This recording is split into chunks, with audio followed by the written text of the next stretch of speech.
Bonjour à tous, ici Lady M, puis on se retrouve pour une vidéo bucket list. Donc l'élément 95 de la bucket list a été réalisé récemment. Écoutez un anime au complet. Donc j'ai réalisé ça entre le 6 février et le 21 février, ça a été assez rapide. Pour la cause, j'ai décidé d'écouter Death Note. C'est la base des animes, j'ai commencé par ça pour voir si j'aimais ça. Cette vidéo va contenir 3 éléments. Pourquoi l'avoir choisi, la présentation de l'anime pour vous prouver que je l'ai écouté, et ma critique. Donc, pourquoi l'avoir choisi? J'avais bâti avec ma communauté une liste d'animes, de suggestions qu'ils m'ont fait. Ensuite, je les ai classés par nombre de séries, par nombre d'épisodes et par synopsis. Je voulais que ma série soit assez courte. Je voulais pas avoir 800 épisodes à écouter. Je trouvais que 37 pour Death Note, ça avait du bon sens pour juger si j'aimais les animes. Ensuite, je voulais être capable de la télécharger sur mon Netflix. Je suis partie une semaine dans le sud, puis je voulais être en mesure de les écouter là-bas.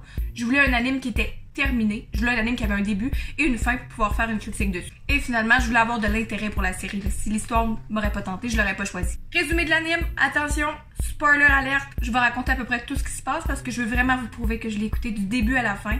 Donc si jamais vous prévoyez l'écouter, passez plus loin dans la vidéo. J'aimerais pas vous spoiler la fin. Notre personnage principal est Light Yagami. C'est un jeune étudiant blasé par la criminalité et la justice dans le monde. Un jour, il trouve un Death Note par terre envoyé par les Shinigami qui eux autres aussi étaient blasés de leur monde. Ils s'ennuient un peu, pouf, envoie un Death Note sur la terre, on va s'amuser. Le Shinigami en question s'appelait Ryuk. Le carnet comporte plusieurs règles. Entre autres, la principale, si tu écris un nom sur le carnet, en connaissant le visage, en étant capable d'identifier la personne, cette personne-là va mourir. Par défaut d'une crise cardiaque, sinon par la cause de la mort précisée. Light se met en quête de construire un monde utopique dont il serait le dieu et où il n'y aurait aucune criminalité, seulement le bien qui règne. Il se met alors à écrire tous les noms des criminels qu'il connaît ou qu'il a vus à la télé dans son carnet pour les éliminer.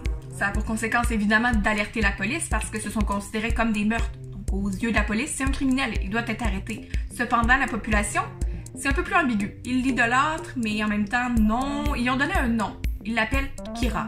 Un nouvel enquêteur fait son apparition, elle. Apparemment, c'est le meilleur au monde.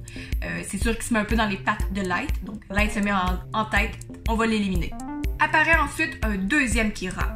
Ce Kira-là, c'est Misa Amane, c'est celle qui va devenir la copine de Light, mais également son pion dans à peu près toutes ses manipulations. Alors que les soupçons se dirigent sur Light, Light et Misa Amane révoquent leurs droits sur le Death Note, ainsi ils perdent la mémoire puis ils arrivent à se dégager de tout soupçon et prouver qu'ils ne sont pas Kira et le second Kira. Une fois les doutes passés, Light se joint à elle et à son père pour enquêter sur Kira. Donc il se souvient plus de rien, il enquête, mais évidemment il avait tout planifié. Il avait demandé à Ryuk et à Rem de donner le Death Note à une compagnie assez louche pour qu'en tant qu'enquêteur, il soit attiré vers cette compagnie-là. Avec la collaboration de Rem et de la police, il retrouve le nouveau détenteur du Death Note et Light retouche au Death Note et retrouve la mémoire. Peu après ce moment-là, les doutes se dirigent vers Misa Amane, qui pourrait être le second Kira, et même le premier Kira. Alors que vraiment les doutes sont dirigés vers elle, Rem va écrire le nom de Light dans son propre Death Note pour protéger Misa. C'est alors qu'elle va mourir. Pendant un bref instant, Light devient le fameux dieu de son monde utopique. Par exemple, c'est de courte durée parce qu'une nouvelle équipe d'enquêteurs se met sur la piste de Kira, le SPK, qui est dirigé par Nier, appelé N. Afin de se protéger, Light il va donner le Death Note à un de ses fidèles, à un de ses partisans judicieusement choisis pour qu'il reprenne le contrôle de Kira. Cependant, Nier déduit l'existence de cette personne-là et se met sur sa trace. C'est ce qui lui permet aussi de prendre toujours un pas d'avance sur Light pendant l'enquête. Donc, il y a toujours d'avance, il sait ce que Kira va faire, on dirait qu'il est capable de l'anticiper. C'est également ce qui va lui permettre de prendre l'avance aussi pour la finale de la série. Une copie du Death Note a été créée, donc un faux Death Note et un vrai Death Note. Certaines pages ont été inversées de façon stratégique par Light. Cependant, Nier savait anticiper ça. Sans vraiment le vouloir, Light, dans la scène finale, avoue qu'il est Kira alors qu'il dit « Je t'ai eu cette fois », alors qu'il pensait que tous ses ennemis seraient supprimés, mais non. Donc Nier avait échangé les cahiers, puis finalement les noms avaient été écrits dans le faux Death Note. Personne n'est mort. Light a avoué qu'il était Kira. Il y a eu quelques échanges de coups de feu, il y a eu des blessures, mais finalement c'est Ryuk, le Shinigami de Light, qui a écrit son nom dans son livre pour clouer la boucle. Alors Light est mort.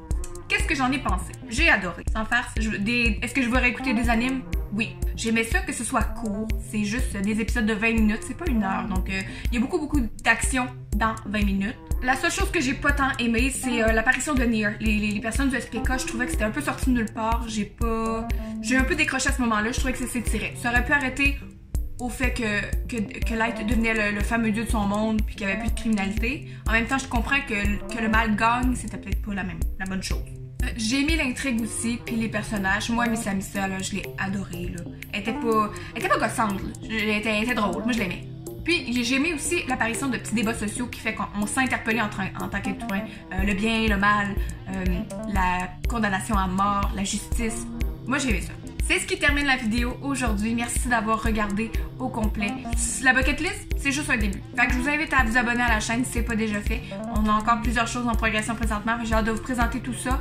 Si vous avez aussi des suggestions d'animes à me faire, n'hésitez pas à les écrire dans les commentaires. Si vous les avez pas vues dans la liste un petit peu plus haut, ça va me faire plaisir de les écouter. Évidemment, je suis une débutante en anime, mais je suis vraiment disposée à élargir mon répertoire. N'hésitez pas à me faire part de vos suggestions. Puis merci beaucoup d'avoir été là. N'hésitez pas à aller voir aussi mes réseaux sociaux, Facebook, Twitter, Instagram, YouTube et maintenant lesdmp.ca. Je vous embrasse. Merci, bye!